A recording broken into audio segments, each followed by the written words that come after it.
चातुर्मास व्रत का महात्म क्या है, संयम नियम क्या होने चाहिए, दया धर्म तथा चौमासे में अन्न आदि दानों की क्या महिमा है, आज इस विषय पर व्याख्यान करते हैं।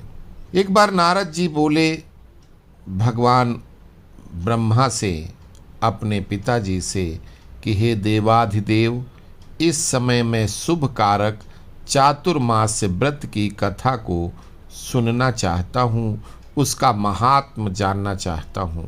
ब्रह्मा जी कहते हैं कि हे देव ऋषि, ये भगवान विष्णु ही सबको मोक्ष देने वाले तथा संसार सागर से पार उतारने वाले हैं। उनके स्मरण मात्र से मनुष्य सब पापों से मुक्त हो जाता है। संसार में मनुष्य जन्म दुर्लभ है, उसमें से भी उत्तम कुल में जन्म पाना और दुर्लभ है। कुलीन होने पर भी दयालु स्वभाव का होना और कठिन है। ये सब होने पर भी कल्याण में सत्संग प्राप्त होना और भी दुर्लभ है। जहाँ सत्संग नहीं, विष्णु जी की भक्ति नहीं और व्रत नहीं है, वहाँ कल्याण की प्राप्ति दुर्लभ है। विशेषतः चातुर्मास में भगवान विष्णु का व्रत करने वाला मनुष्य उत्तम माना गया है। सब तीर्थ दान पुण्य और देव स्थान चातुर्मास से आने पर भगवान विष्णु की शरण लेकर स्थित होते हैं। जो चातुर्मास में श्री हरि को प्रणाम करता है, उसी का जीवन शुभ है। संसार में मनुष्य का जन्म और भगवान विष्णु की भक्ति दोनों ही दुर्लभ हैं। जो मनुष्य चातुर्मास में नदी स्नान करता है, वह सिद्धि को प्राप्त होता है। जो झरना तड़ाग और बावली में स्नान करता है, उसके सहस्त्रों पाप तत्काल नष्ट हो जाते हैं। पुष्कर, प्रयाग अथवा और किसी महातीर्थ के जल में जो चातुर्मास में स्नान करता है, उसके पुण्य की संख्या नहीं है। नर्मदा, भास्कर क्षेत्र, प्राची, सरस्वती तथा समुद्र संगम में एक दिन भी जो चातुर्मास में स्नान करता है, उसमें पाप का लेस मात्र भी नहीं रह जाता। जो नर्मदा में एकाग्र चित्त होकर 3 दिन भी चौमासे में स्नान करता है, उसके पाप के सहस्त्रों टुकड़े हो जाते हैं।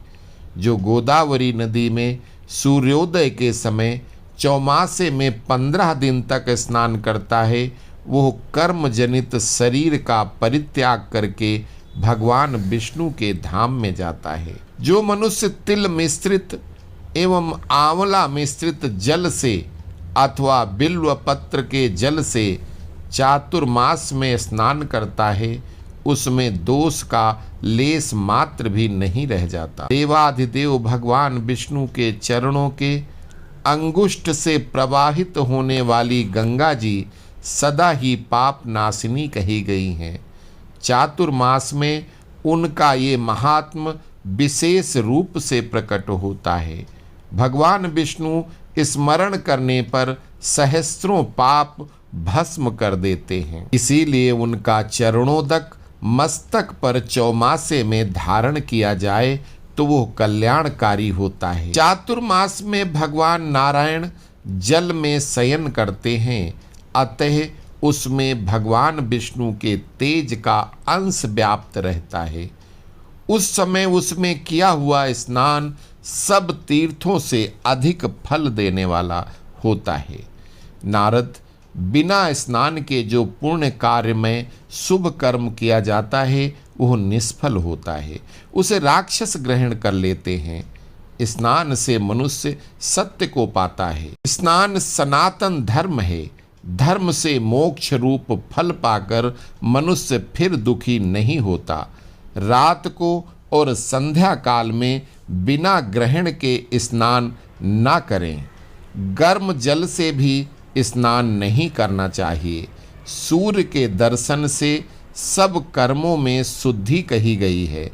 चातुर्मास में विशेष रूप से जल की शुद्धि होती है। शरीर असमर्थ हो तो भस्म स्नान से उसकी शुद्धि होती है। मंत्र स्नान से भगवान विष्णु के चरणोदक से अथवा भगवान नारायण के आगे क्षेत्र, तीर्थ और नदी आदि में जो स्नान करता है उसका चित्त शुद्ध हो जाता है। चातुर्मास में ये महत्व और बढ़ जाता है। चातुर्मास में भगवान के शयन करने पर प्रतिदिन स्नान के अंतर में श्रद्धा युक्त चित्त से पितरों का तर्पण करना चाहिए। इससे महान फल की प्राप्ति होती है।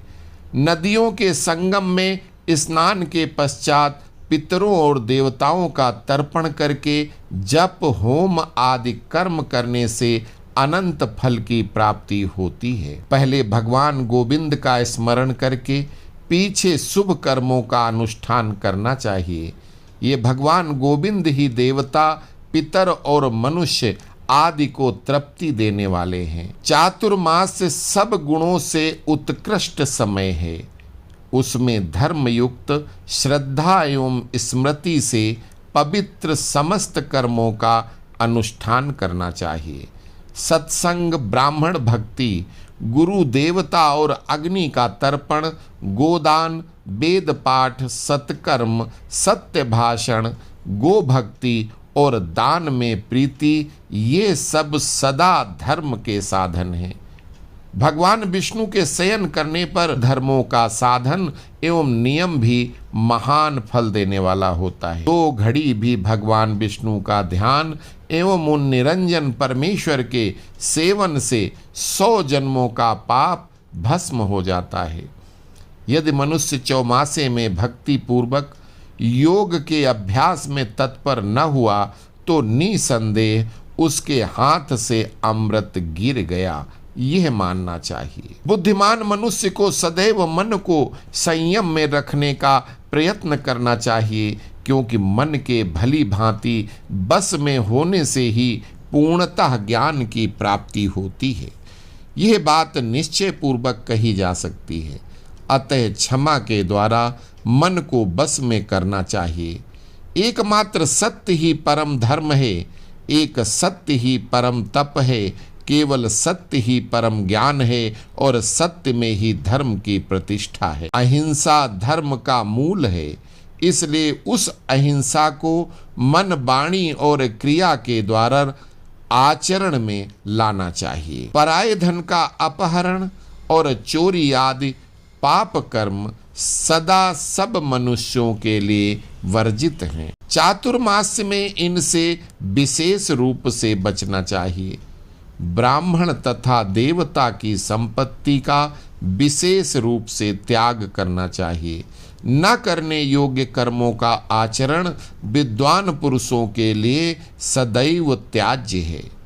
हे नारद, जो संपूर्ण कार्यों में निष्काम भाव से प्रवृत्त होता है, जिसमें अहम बुद्धि का अभाव है, जो बुद्धि के नेत्रों से ही देखता है, ऐसा पुरुष ही महाज्ञानी और योगी कहा जाता है। मनुष्यों के शरीर में ये अहंकार विष है, अतः वो सदैव त्याग देने योग्य है। मनुष्य कामना के त्याग द्वारा क्रोध और लोभ को जीत सकता है। ऐसे मनुष्य के सहस्त्रों पाप उसके शरीर से निकलकर सहस्त्रों टुकड़ों में नष्ट हो जाते हैं। शांति के द्वारा मोह और मन को जीतकर विचार के द्वारा शांति भाव को अपनाना चाहिए। संतोष से भी शांति का उदय होता है, जो अपनी कोमलता एवं सरलता के द्वारा ईर्षा भाव को दबा देता है, यह मुनीश्वर है। चातुर्मास में जीव दया विशेष धर्म है। प्राणियों से द्रोह करना कभी भी धर्म नहीं माना गया है। अतः सदा सब मासों में भूत द्रोह का परित्याग करना चाहिए। मनीषी पुरुष इस भूत द्रोह के सहस्त्रों पापों का मूल बताते हैं। इसीलिए मनुष्यों को सर्वथा प्रयत्न करके प्राणियों के प्रति दया करनी चाहिए। सब प्राणियों के हृदय में सदा भगवान नारायण विराज रहे हैं। जो उन प्राणियों से द्रोह करने वाला है, उसके द्वारा भगवान का ही तिरस्कार होता है। जिस धर्म में दया नहीं है, वह दूषित माना गया है। दया के बिना न विज्ञान होता है, न धर्म होता है और न ज्ञान ही होता है। अतः सब प्राणियों के प्रति आत्मभाव रखकर सबके ऊपर दया करना सनातन धर्म है, जो सब पुरुषों के द्वारा सदा सेवन करने योग्य है। सब धर्मों में दान धर्म की विद्वान लोग सदा प्रशंसा करते हैं। वेद में अन्न को ब्रह्म कहा गया है। अन्न में ही प्राणों की प्रतिष्ठा है। अतः मनुष्य सदा अन्न एवं जल का दान करे। जल देने वाला तृप्ति को और अन्न दान करने वाला मनुष्य अक्षय सुख को पाता है। अन्न और जल के समान दूसरा कोई दान न हुआ है न होगा। मणि, रत्न, मूंगा, सोना, चांदी, वस्त्र, अन्य वस्तुओं के दानों में भी अन्नदान ही सबसे बढ़कर है। चातुर्मास्य में अन्न और जल का दान, गोदान, प्रतिदिन वेद पाठ और अग्नि में हवन, ये सब महान फल देने वाले हैं। यदि भगवान विष्णु के साथ समागम के लिए वैकुंठ धाम में जाने की इच्छा हो तो सब पापों के नाश के लिए चौमासे में अन्नदान करना चाहिए। अन्नदान करने से सब प्राणी प्रसन्न होते हैं। देवता भी अन्नदाता की स्पृहा रखते हैं। गुरु और ब्राह्मणों को भोजन कराना, घृत दान करना तथा सत्कर्मों में संलग्न रहना, ये सब बातें चातुर्मास्य काल में जिसमें मौजूद हैं वो साधारण मनुष्य नहीं। सद्धर्म, सत्कथा, सत्पुरुषों की सेवा, संतों का दर्शन, भगवान विष्णु का पूजन और दान में अनुराग, ये सब बातें चौमासे में दुर्लभ बताई गई हैं। जो मनुष्य चौमासे में पितरों के उद्देश्य से अन्नदान करता है वो सब पापों से शुद्ध चित्त होकर पितरों के लोक में जाता है। उसके अन्नदान से तृप्त हुए देवता लोग उसे मनोवांछित वस्तु प्रदान करते हैं। चींटी भी उसके घर से भोजन लेकर जाती है। अन्नदान सबसे उत्तम है। उसका न रात में निषेध है न दिन में। चौमासे में वो विशेष रूप से पापों का नाश करने वाला है। शत्रुओं को भी अन्न देना मना नहीं है। चौमासे में दूध, दही एवं मट्ठा का दान महान फल देने वाला होता है। जन्म काल में जिससे ये शरीर पुष्ट हुआ है उस अन्न एवं दुग्ध का दान अति उत्तम है।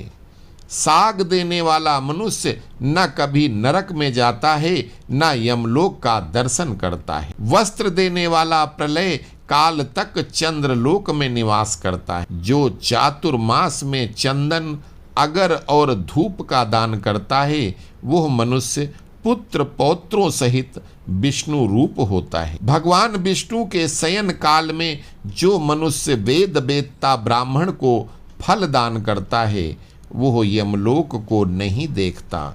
जो चौमासे में भगवान विष्णु की प्रीति के लिए विद्यादान, गोदान और भूमि दान करता है वह अपने पूर्वजों का उद्धार कर देता है। जो जिस देवता के उद्देश्य से चौमासे में गुड़, नमक, तेल, शहद, तिक्त पदार्थ, तिल और अन्न देता है वह उसी के लोक में जाता है।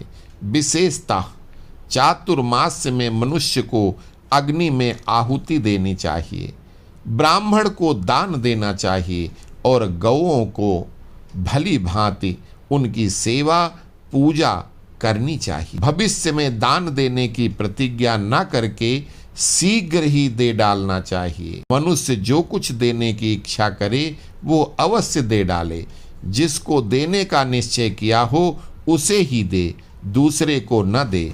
दी हुई वस्तु उससे वापस न ले। जो श्री हरि के शयन काल में ब्राह्मणों के लिए सब प्रकार का दान करता है वह पूर्वजों सहित अपने को पापों से मुक्त कर लेता है।